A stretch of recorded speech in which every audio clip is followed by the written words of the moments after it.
नमस्कार, मी निखिल देवेकर पुन्हा एकदा तुमच्या भेटीला आलो आहे. काही इम्पॉर्टंट अशी माहिती घेऊन. आजचा व्हिडिओ हा माझा मराठीत असणार आहे आणि त्याच्यानंतर मी हिंदीमध्येही पोस्ट करणार आहे. कारण त्याविषयी काही व्ह्यूअर्सने मला रिक्वेस्ट केली होती की तुमचे व्हिडिओ मराठीतही पोस्ट करा. त्यामुळे हा पहिला व्हिडिओ मी मराठीत बनवत आहे. तर आजचा आपला विषय असणार आहे जे गव्हर्नमेंटच्या काही स्कीम असतात तुमच्या आमच्यासाठी बनवलेल्या आहेत. त्याचा लाभ सगळेच जण घेत नाही. काहींना या गोष्टीबद्दल माहिती नाही, त्याच्यामुळे ते घेत नाही, किंवा ज्यांना माहिती आहे त्यांना टाइम मिळत नाही. तर कृपया मी सगळ्यांना ज्यांना टाइम मिळत नाही त्यांच्यासाठी सांगेन की कृपया जर नेट बँकिंग तुमच्याकडे असेल तर नेट बँकिंग थ्रू तुम्ही या स्कीम विदिन 5 मिनिट्स ॲक्टिवेट करू शकता किंवा त्याचा लाभ घेऊ शकता, त्यासाठी सबस्क्राईब करू शकता. आणि ज्यांचा नेट बँकिंग नाही त्यांनी नेट बँकिंग करून घ्या किंवा बँकेत जाऊन या स्कीमसाठी अप्लाय करा. आजच्या गव्हर्नमेंटच्या स्कीम आहेत त्या 6 मी सिलेक्ट केलेल्या आहेत. त्यांची नावं मी तुम्हाला सांगतो. प्रधानमंत्री सुरक्षा विमा योजना, प्रधानमंत्री जीवन ज्योती विमा योजना, अटल पेन्शन योजना, प्रधानमंत्री जनधन योजना, Mahatma Jyotirao Phule farmer loan welfare scheme, प्रधानमंत्री मुद्रा योजना, अशा 6 स्कीम आहेत. तर आजची पहिली स्कीम आपण डिस्कस करणार आहोत, प्रधानमंत्री सुरक्षा विमा योजना. ही फक्त 12 रुपयाची स्कीम आहे. इयरली तुम्हाला 12 रुपये भरायचे आणि ह्याच्यासाठी एलिजिबल एज जे आहे ते 18 ते 70 वर्ष आहे. दरवर्षी तुम्हाला एक प्रीमियम भरायचा आहे आणि तुमची पॉलिसी रिन्यू होत राहील. याच्यामध्ये तुम्हाला ॲक्सिडेंट कव्हर जे आहे ते 2 लाखाचं मिळेल. आणि जर तुमचा ॲक्सिडेंटमुळे जर पॉलिसी धारकाची डेथ झाली किंवा 100% अपंगत्व आलं तर त्याला 2 लाख रुपये दिले जातील. आणि जर 50% डिसेबिलिटी झाली तर 1 लाख रुपये दिले जातील. ही फक्त 12 रुपये. जर एक एक्झाम्पल देतो, जर 30 वर्षाचा माणूस आहे त्याला 70 वयापर्यंत भरायचं म्हणजे 40 वर्ष भरायचं आहे. 40 वर्ष जर 12 रुपये भरले तर फक्त 480 रुपये होतात. 480 रुपयात तुम्हाला 2 लाखाचा प्लॅन मिळाला तर घ्यायला काही हरकत नाही. आणि या प्रधानमंत्री योजना ज्या आहेत त्या सामान्य नागरिकाला सूट होतील किंवा सामान्य नागरिकाला परवडतील अशाच त्यांनी बनवलेल्या आहे.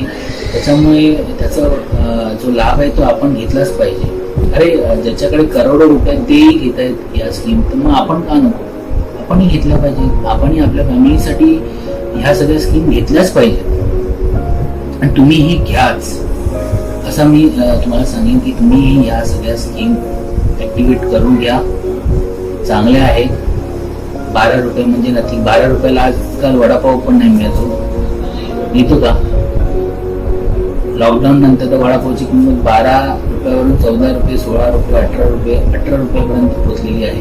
कुठे 20 रुपयाला पण मिळत असेल. तर तुम्हाला एक किस्सा सांगतो. लॉकडाऊन नंतर मी भूक लागली होती, वडापाव खायला गेलो. वडापाव खाल्ला आणि त्याला विचारलं किती झाले. 12 रुपये काढले होते, त्याने सांगितले 18 रुपये. परत त्याला 18 रुपये मी दिले आणि तिथे परत अजून एक दुसरा कस्टमर आला. त्यांनी सांगितलं भैया एक वडापाव दे ना. कैसा आहे वडापाव? त्या वडापावल्याने काय केलं, फटाफट वडापाव खाल्ला, त्याच्यामध्ये चटणी वगैरे टाकली, त्याच्या हातात दिला आणि त्याच्यानंतर त्याला रेट सांगितलं 18 रुपये. तो जो माणूस होता तो हातात घेतलेला वडापाव देऊ की नको असं करत होता. एकदा माझ्याकडे बघितलं, त्या वडापाववाल्याकडेही बघितलं आणि मला म्हणतो की लॉकडाउन में जितना लॉस किया उतना अपने से वसूल करेगा लगता है. अभी खा लो आपने लिया है तो. तर ॲक्च्युली सांगायचं तात्पर्य काय की आपण वडापावसाठी आणि इतर गोष्टींसाठी असे 12 रुपये किती खर्च करत असतो. तर ही पॉलिसी घ्यायला काही हरकत नाही. तर सगळ्यांनी पॉलिसी घ्या. तर आपण जाऊया आता दुसऱ्या पॉलिसीकडे. आजची आपली दुसरी स्कीम आहे प्रधानमंत्री जीवन ज्योती विमा योजना. हा एक प्रकारचा टर्म प्लॅन आहे आणि त्याचं प्रीमियम फक्त आहे 330 रुपये वर्षाला. इयरली आपल्याला 330 रुपये भरायचे आहे. त्याच्यासाठी एलिजिबल एज जी आहे ते 18 ते 50 वर्ष आणि 55 वर्ष पर्यंत तुम्हाला कव्हर मिळेल. तुम्हाला तुमची कुठल्याही कारणाने किंवा पॉलिसीधारकाची कुठल्याही कारणाने डेथ झाली तर 2 लाखाचं क्लेम हे नॉमिनीला मिळेल. 330 रुपये म्हणजे पूर्ण दिवसाला 1 रुपया नाही 0.90 पैसे. 330 रुपये तर आपण असेही खर्च करतो म्हणजे वर्षाने बड्डे येतो आपला, बड्डेला केक आणतो ना, 330 रुपयाचा असतो. ब्लॅक फॉरेस्ट किंवा अजून कुठला चॉकलेट केक याच रेंजमध्ये असतो. तर सांगायचं उत्तर असं की आपण केकसाठी खर्च करतो तर आपल्या फॅमिलीच्या फ्युचरसाठी पण आपल्यानंतर आपल्या फॅमिलीसाठी पण आपण पैसे खर्च केले पाहिजे. 1 रुपया जर कोणी आपण पब्लिक प्लेसमध्ये गेलो आणि कोणी आपल्याकडे मागायला आलं की पैसे द्या म्हणून तर आपण सहज काढून देतो 1 किंवा 2 रुपये. मग आपण आपल्या फॅमिलीसाठी का नाही काढले पाहिजे बाजूला. तर हा टर्म प्लॅन सगळ्यांनी घ्या, चांगला आहे. त्याच्यासाठी काही मेडिकल टेस्टची गरज नाही. 45 डेजचा वेटिंग पिरियड आहे. 45 डेज नंतर पॉलिसी ॲक्टिवेट होते. पण जर पॉलिसीधारकाची ॲक्सिडेंटमुळे डेथ झाली तर त्याला त्याच्या नॉमिनीला क्लेम मिळेल 2 लाखाचा. ओके, तर आपण तिसऱ्या पॉलिसीकडे जाऊया.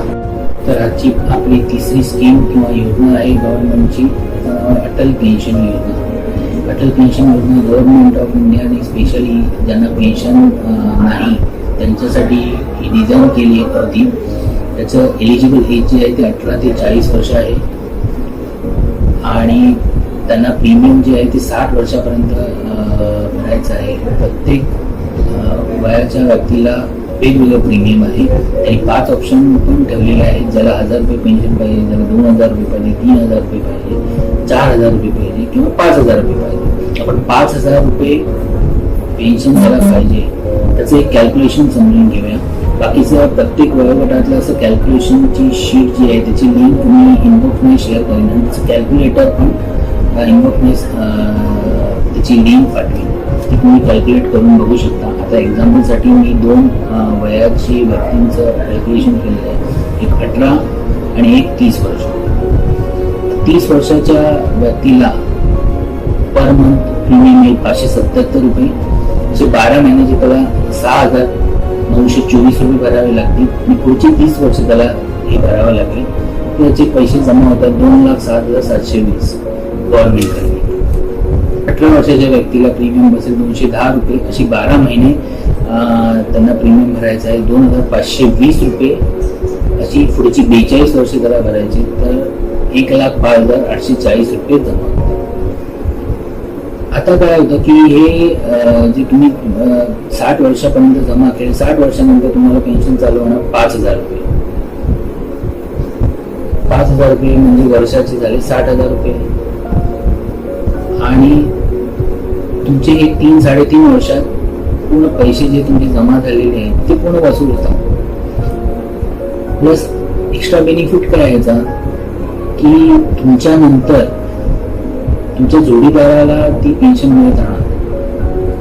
जोपर्यंत जोडीदार आहे, जोडीदाराच्या नंतर जर तुम्ही नॉमिनी रजिस्टर केलेला असेल त्या नॉमिनीला तुम्हाला ते जे तुमचे पैसे जमा झालेले आहेत विथ इंटरेस्ट त्या नॉमिनीला ते पैसे दिले जातील ॲज अ कॉर्पस. तर ह्या स्कीम मध्ये भरपूर फायदा आहे. तुम्हालाही पेन्शन मिळेल आणि तुमच्यानंतर तुमच्या नॉमिनीलाही पैसे मिळतील. म्हणून जेव्हा स्कीम याल तेव्हा तुमच्या जोडीदाराचं नाव ते त्याच्यामध्ये लिहिलं जाईल आणि नॉमिनीही तुम्ही तुमच्या मुलाचं वेगळं नाव तिथे रजिस्टर करा. त्यांचं जे मॅरिड नसतील त्यांनी सध्या आई वडिलांचं नाव करा आणि त्याच्यानंतर चेंजही करू शकतो आपण. नाव नॉमिनीचं नाव चेंज करू शकतो आणि लग्नानंतर तुम्ही जोडीदारचं नावही रजिस्टर करू शकता त्याच्यामध्ये. आता इम्पॉर्टंट असं आहे की तुम्ही जर नवरा बायको असाल तर नवरा बायको दोघांनीही या स्कीम घ्या. दोघंही या स्कीम घेऊ शकतात. म्हणजे 60 वर्षानंतर तुम्हाला पेन्शन एकाची 5,000 आणि दुसऱ्याची 5,000 अशी 10,000 रुपये पेन्शन तुम्हाला मिळेल 60 वर्षानंतर. आता दुसरा काही लोकांनी क्वेश्चन्स केलेले की 60 वर्षाच्या आधी झालं तर काय, 60 वर्षाच्या आधी झाली तर काय. तर जो सबस्क्रायबर आहे, ज्याची जो पॉलिसी धारक आहे किंवा या स्कीम योजना धारक जो आहे ज्यांनी स्कीम घेतलेली आहे त्याला 60 वर्षाच्या आधी काही झालं त्याच्या पाठी त्याच्या जोडीदाराला विचारलं जाईल, तुम्हाला ही स्कीम इथेच पेमेंट करायची आहे, तुम्हाला पैसे द्यायचे आहेत जे आतापर्यंत ॲक्युमुलेटेड तुमचं इंटरेस्ट जे असेल विथ इंटरेस्ट तुम्हाला दिलं जाईल. तो एक ऑप्शन दिला जातो. किंवा दुसरा ऑप्शन असा की तुम्ही जी योजना आहे ती चालू ठेवा, हे जे प्रीमियम आहे ते चालू ठेवा आणि 60 वर्षानंतर तुम्हाला पेन्शन मिळेल तुमच्या जोडीदाराची आणि तुमच्यानंतर तो जे तुमचा कॉर्पस फंड जमा आहे तो विथ इंटरेस्ट तुमच्या नॉमिनीला दिला जाईल. असे 2 ऑप्शन दिले जातात. आता जो सबस्क्रायबर आहे त्याला जर 60 वर्षाच्या आधी व्हॉलंटरी विड्रॉल करायचं असेल तर गव्हर्नमेंटनी तोही ऑप्शन दिलेला आहे की तुम्ही व्हॉलंटरी विड्रॉल करू शकता. तुमचं जे तेव्हापर्यंत ॲक्युमुलेटेड काही इंटरेस्ट असेल ते त्यांचे चार्जेस असेल मॅनेजमेंट फी वगैरे ती मॅनेजमेंट फी मायनस करून तुम्हाला पैसे दिले जातील. आणि ज्यांनी जे 2015ला ॲक्च्युली गव्हर्नमेंटनी काही पिरियड ठेवला होता त्या पिरियडमध्ये कोणी स्कीम घेतल्या असतील किंवा ही योजनामध्ये रजिस्टर केलं असेल तर त्यांच्यासाठी गव्हर्नमेंट कॉन्ट्रीब्यूट करणार होती. तर ते गव्हर्नमेंटचं कॉन्ट्रीब्युशन व्हॉलंटरी जो विड्रॉल करेल त्याला मिळणार नाही. अजून एक त्याच्यामध्ये असं आहे की तुम्हाला जो पॉलिसी ज्यांनी ही योजना घेतलेली आहे त्याला काही गंभीर आजार झाला, कॅन्सर किंवा अजून काही मोठे आजार झाला तर त्यासाठी तो विड्रॉल करू शकतो या स्कीममधून. आणि त्याला ह्या स्कीमचं जसं व्हॉलंटरी विड्रॉल करतो त्याच्याप्रमाणे ह्यालाही ॲक्युमुलेटेड जे इंटरेस्ट अर्न झालेलं आहे ॲक्युमुलेटेड इंटरेस्ट अर्न कॉर्पस अमाऊंट ती दिली जाईल. प्लस ज्यांनी त्या 2015च्या पिरियडमध्ये ज्यांनी ही पॉलिसी घेतलेली आहे तर त्यांना गव्हर्नमेंट कॉन्ट्रीब्युशन विथ इंटरेस्ट दिलं जाईल. तर ही अत्यंत चांगली अशी अटल पेन्शन योजना आहे. त्याचा सगळ्यांनी लाभ घ्या. चांगली आहे सगळ्यांच्या फॅमिलीसाठी. आणि जर नवरा बायको अशी दोघांनी घेतली तर 60 वर्षानंतर 10,000 रुपये पेन्शन येईल. तर आता आपण 4थ्या पॉलिसीकडे जाऊया गव्हर्नमेंटच्या. आजची आपली 4थी योजना जी आहे गव्हर्नमेंटची ते प्रधानमंत्री जनधन योजना. ही योजना स्पेशली गव्हर्नमेंट ऑफ इंडियाने ज्यांचं बँकेत अकाउंट नाही त्यांच्यासाठी डिझाईन केली होती. खेड्यात गावात सगळ्यांचेच अकाउंट नसतात त्यांच्यासाठी ही स्कीम आणली होती, ही योजना आणली होती. तर ह्या योजनेअंतर्गत 0 बॅलन्स अकाउंट तुम्ही ओपन करू शकता. 0 बॅलन्स असलं तरी याच्यामध्ये काही चार्जेस लागणार नाही. पण त्याच्यामध्ये लिमिटेड ट्रान्झॅक्शन तुम्ही करू शकता. वर्षाला 1 लाख रुपये डिपॉझिट करू शकता. विड्रॉल महिन्याला 10,000 रुपये करू शकता. आणि जो तुम्हाला बॅलन्स 50,000पेक्षा कमी मेंटेन करायचं आहे, 50,000च्या वरती बॅलन्स द्यायचं नाही. तुम्हाला चेकबुक फॅसिलिटी पाहिजे असेल तर तुम्हाला मिनिमम बॅलन्स मेंटेन करायचं रिक्वायर्ड आहे. तुम्हाला नंतर जर हे अकाउंट नॉर्मल अकाउंटमध्ये कन्वर्ट करायचं असेल तर तुम्ही करू शकता. त्याच्यावर तुम्हाला रुपे कार्ड दिलं जाईल, ते तुम्ही ATM मध्ये किंवा दुसरं कुठे ग्रोसरी परचेससाठी तुम्ही त्याचा यूज करू शकता. हे पहिलं जे ट्रान्झॅक्शन सक्सेसफुल झाल्यानंतर त्या डेटच्या 90 डेज नंतर तुम्हाला एक फ्रीमध्ये ॲक्सिडेंट इन्शुरन्स पॉलिसी दिली जाईल 2 लाखाची. त्याच्यासाठी तुम्हाला कुठली एक्स्ट्रा अमाऊंट द्यायची गरज नाही आहे. हे जे अकाउंट आहे ते तुम्हाला विदाउट ॲड्रेस प्रूफ ओपन करून मिळू शकतं. फक्त तुमच्याकडे गव्हर्नमेंट ऑफ इंडियाने दिलेलं आयडेंटिटी प्रूफ पाहिजे. त्याच्या बेसवर तुमचं अकाउंट ओपन होऊ शकतं. आता आपण पुढे जाऊया. आपली जी 5वी योजना आहे ती ॲग्रिकल्चरच्या रिलेटेड आहे, क्रॉप लोनच्या रिलेटेड आहे. म्हणजे पिकांसाठी जे आपण लोन देतो ते ॲक्च्युली 21-22चं जे बजेट आलं त्याच्यामध्ये महाराष्ट्र सरकारने एक अनाउन्समेंट केली होती की 3 लाखपर्यंतचं जे लोन आहे पिकांसाठीचं ते इंटरेस्ट फ्री असेल. त्याच्यावर 0% इंटरेस्ट शेतकऱ्यांना द्यायचं आहे. तर त्याचं जे काही इंटरेस्ट असेल ते गव्हर्नमेंट बँकांना देईल.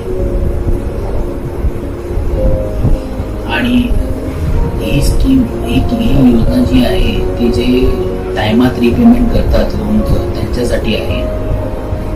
ज्यांनी डिफॉल्ट केलं आहे त्यांना कदाचित ही योजना ॲप्लिकेबल नसेल. लास्ट इयरपर्यंत 1 लाखापर्यंतचं 0% इंटरेस्टवर लोन होतं आणि 1 लाख ते 3 लाखामध्ये 60% इंटरेस्ट होतं. त्यातलं 3% रिबेट हे महाराष्ट्र सरकार देत होतं आणि 2% रिबेट हे सेंट्रल गव्हर्नमेंट देत होतं. तर शेतकऱ्यांना फक्त 2% द्यायला लागत होते. पण आता 3 लाखापर्यंत पूर्ण 0% इंटरेस्ट केलेलं आहे. पण जे रिपेमेंट टायमात करतील त्यांच्यासाठीच हे जे लोन आहे ते तुम्ही बियाणं घ्यायसाठी किंवा फर्टिलायझर म्हणजे उत्पादन क्षमता वाढवण्यासाठी, खतं किंवा केमिकलसाठी किंवा काही मशिनरी मेंटेन करायसाठी ते या लोनचा तुम्ही उपयोग करू शकता. तर आपण 6व्या योजनेकडे जाऊया. आजची आपली टॉपिकमधली 6वी आणि लास्टची जी योजना आहे ती आहे प्रधानमंत्री मुद्रा योजना. एलिजिबल एज त्यासाठी आहे 18 ते 65 वर्ष. मिनिमम लोनची लिमिट नाही सेट केली त्यांनी. मॅक्झिमम तुम्ही अमाऊंट लोनची घेऊ शकता ती 10 लाख रुपये. प्रोसेसिंग फी नील असेल. सिक्युरिटी रिक्वायर्ड नाही त्याच्यासाठी. Repayment tenure up to 5 years आहे. त्याच्यामध्ये त्यांनी 3 भाग बनवलेले आहेत. एक शिशु, किशोर आणि तरुण. शिशु लोनमध्ये काय आहे, तुम्ही 50,000पर्यंत लोन घेऊ शकता जे बिझनेस नवीन स्टार्ट करायचे स्टार्टअपसाठी. किशोर मध्ये कसं तुमचा बिझनेस आहे पण तो तुम्हाला एक्सपांड करायचा आहे किंवा काही मशिनरी इक्विपमेंट परचेस करायचे, काही व्हेकल परचेस करायचे बिझनेससाठी, त्याच्यासाठी किशोर. त्याच्यामुळे तुम्ही किशोर लोनमध्ये 50,000 ते 5 लाखापर्यंतचे लोन करू शकता. आणि लास्टचं आहे जे तरुण. त्याच्यामध्ये जे एस्टॅब्लिश बिझनेस आहेत त्यांना अजून एक्सपान्शन करायचं असेल बिझनेसमध्ये त्यांच्यासाठी हे तरुण लोन म्हणून आहे. ते तुम्ही 5 लाख ते 10 लाखापर्यंत तुम्हाला त्याच्यामध्ये लोन मिळू शकतो. आता कोण कोण हे लोन घेऊ शकतं आणि कशासाठी घेऊ शकतं? एक तर शॉपकीपर्स, ट्रेडर्स, वेंडर्स, MSME जे आहेत ते मॅन्युफॅक्चरिंग, ट्रेडिंग आणि सर्व्हिस सेक्टरमध्ये ॲक्टिव्हिटीज करतात त्यांच्यासाठी हा मुद्रा लोन आहे. कमर्शियल व्हेकल ज्यांना घ्यायचं असेल जसं ऑटो रिक्षा आहे, ट्रॅक्टर आहे, गुड्स ट्रान्सपोर्ट आहे, ई रिक्षा आहे, टॅक्सीज आहे, ट्रॉलीज आहेत, अजून कुठली 3 व्हीलर्स अजून कुठल्या असतील कमर्शियल पर्पजसाठी, तर ते या मुद्रा लोनच्या अंतर्गत घेऊ शकतात त्याचा लाभ. सर्व्हिस सेक्टरमध्ये कोणाला सलून ओपन करायचं आहे, जिम ओपन करायचं आहे, टेलर शॉप ओपन करायचं आहे, मेडिकल शॉप ओपन करायचं आहे, रिपेअर शॉप ओपन करायचं आहे, dry cleaning, photo copy shop, असे जे कोणाला बिझनेस नवीन ओपन करायचे असतील किंवा आधीपासून असतील आणि त्यांना एक्सपांड करायचं असेल त्यांच्यासाठी ही मुद्रा स्कीम गव्हर्नमेंटने आणलेली आहे. तर कृपया या सगळ्या स्कीमचा तुम्ही प्रत्येकाने लाभ घ्यावा, जास्तीत जास्त लोकांपर्यंत पोहोचवा हा व्हिडिओ, की जेणेकरून सगळे या गव्हर्नमेंट स्कीमचा लाभ घेऊ शकतील. प्रत्येक गावागावात शहरात तुम्ही या व्हिडिओ पसरवा, जास्तीत जास्त शेअर करा, लाईक करा, सबस्क्राईब करा आणि कमेंट बॉक्समध्ये प्रतिक्रिया कळवा. या व्हिडिओ पाहिल्यानंतर किती जणांनी या स्कीमचा लाभ घेतला तेही मला कळवा. तोपर्यंत सगळ्यांना नमस्कार, धन्यवाद.